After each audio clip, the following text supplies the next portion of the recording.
Okay guys, so I'm going to show you how to get started drawing your landscapes. What I look for first is the horizon line, which means where the sky meets the ground.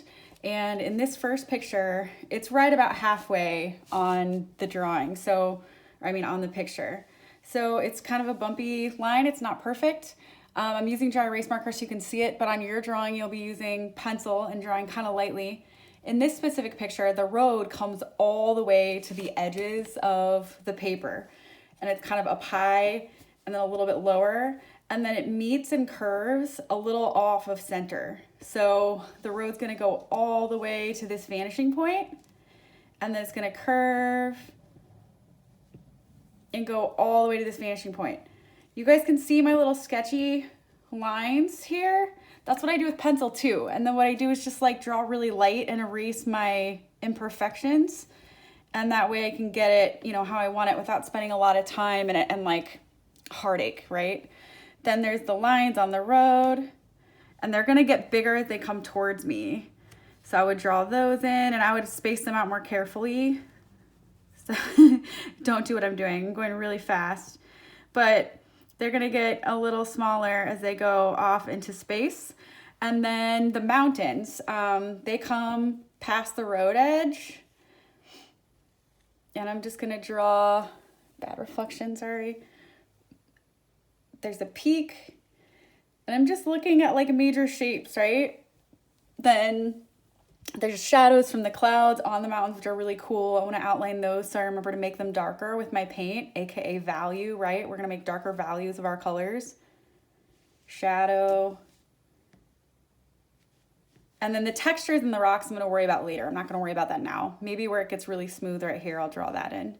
Then there's softer mountains back here that look less sharp. And then there's some big puffy clouds. So I'll just kind of give myself an outline of those. And that's pretty much all I need before I start mixing my colors with my paint. So that's one type of landscape.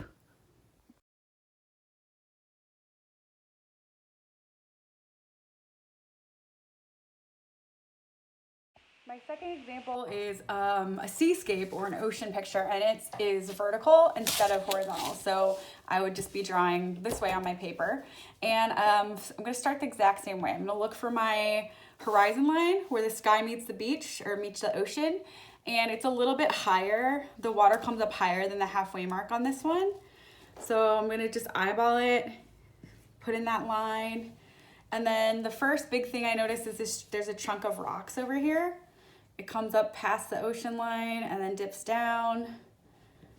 And it doesn't even quite come to halfway. And then it's all squiggly and crazy or organic. That's the cool thing about landscapes. A lot of stuff's organic, so it's imperfect, so no one's gonna know if you're like a little bit off. There's this jaggedy, pokey rock sticking up out of the water, and then there's like white water kind of circling around that, white along the edge. There's a little long cloud in the sky, and then a bigger cloud. And this looks really scribbly and sketchy, right? That's okay. That's kind of what we're going for. And I would be drawing again, reminder, lightly with the pencil so that I can erase it, and it's not gonna show through my watercolor paint very much. So I'm going really quick, guys, but that's all right. I'm trying to get through it for you. So I would remember these spots need to stay white with my watercolor. That's why I'm kind of outlining the clouds. And then there's a big patch of whiter water. That's too high. Again, if I was using pencil, I would just erase it, no big. It's about even with that rock. And I'm just kind of giving myself an indicator where it's brighter and lighter. Then down here, there's a couple little rocks, boulders, I guess.